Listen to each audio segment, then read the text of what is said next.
Okay, I'm going to stop this for just a minute. I want you guys to notice something here. Notice the hot spot of the sun right on top of the clouds underneath the sun there. And then you notice over here towards the right how dark these clouds look. And over here to the left how dark the clouds look. There's no sunlight hardly on those at all. But right underneath the sun, you see what you call a hot spot. And that right there alone proves that the sun is very close and local, right above the clouds. I'm going to demonstrate for you right here. Now notice I have a light bulb, which is round, which represents our sun source, and we have a flat mattress, which represents our flat layer of clouds. Now watch as I get the so-called sun down here at the edge by the horizon. Now you see that hot spot right underneath the light bulb?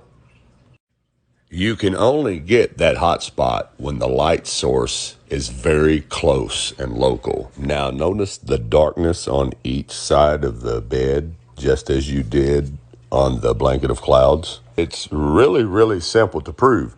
Notice right here, you see the hot spot underneath the light bulb? When I raise it up high, it lights up the whole bed.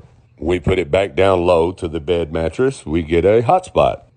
And we raise it back up, it lights up the whole bed mattress.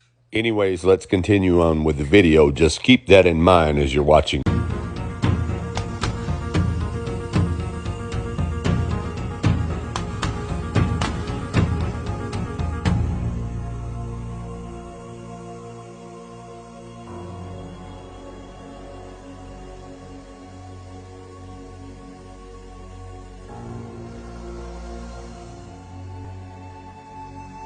Now I want you to pay attention to these couple stars right here to the right of the screen. And remembering that the sun is supposed to be traveling in a straight line through the universe at 600,000 something miles per hour. Now watch to the right as these stars zoom past us, okay? Remembering that the sun is traveling in a straight line through the universe, supposedly. We just left those stars behind, right? We're traveling in a straight line, which means we shouldn't be turning around and coming back there if we're following the sun, okay? Now, pretending we're on a ball. I'm saying pretending we're on a ball. But yet, you'll see those same stars again tomorrow. But we traveling in a straight path according to this sun that we're following. No, you're not. You following the sun over some flat clouds on a flat earth. Now remember, on a flat earth, we're following the sun west, so that means it should always be turning just a little bit to the right of you as you're flying behind it, chasing it. That is why you keep seeing this cameraman turn the camera to the right. See, he's flying according to the compass, but the sun is making a circuit. That's why you keep seeing it go to the right, and he has to adjust the camera and the aircraft to the right. Now, if you were flying east, like we're going to do in the next chapter, you would constantly be turning the camera to the left. And look at that beautiful hot spot right over the top of those clouds. The horizon is the same all the way across. If the sun were 93 million miles out in space, all these clouds would have the same amount of light on them, but they don't. It only lights up the clouds that's right underneath it, and you can see it right there.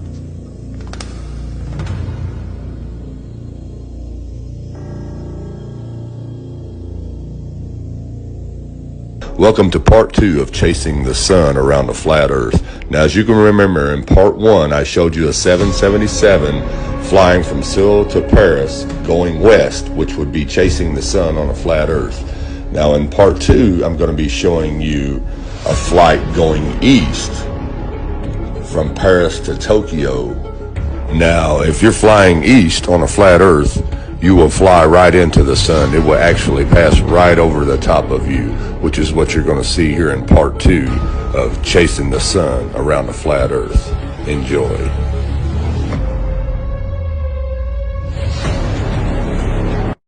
Now notice here, going east, we have the same thing going on with the sun coming at us. See the hot spot underneath it on the clouds?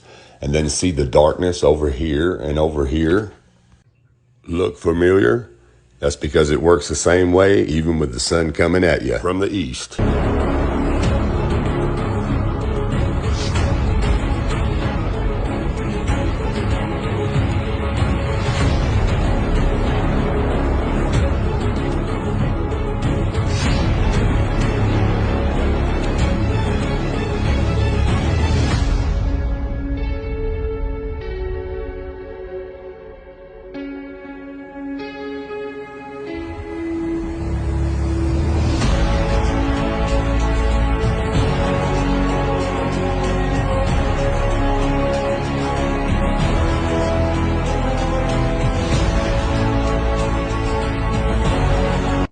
Now notice once again, the hot spot of the sun is right here in the middle, right underneath it. And once again, over here on the sides, it's still dark because the sun is right over these clouds, right underneath it. And the sun is going to pass right over your head right here.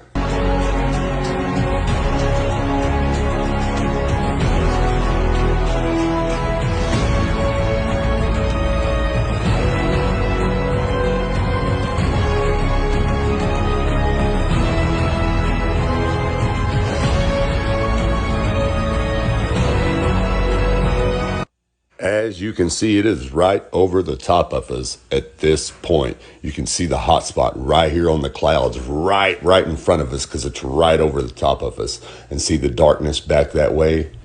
The sun is right above us right here. And that is impossible on a spinning ball.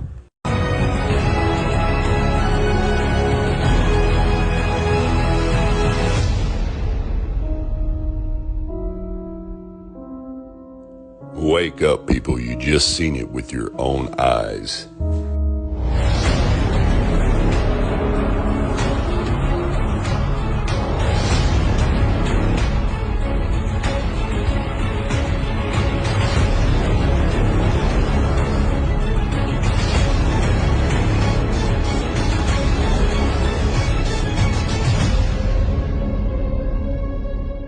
Everyone, thanks for watching. Have a good night and God bless.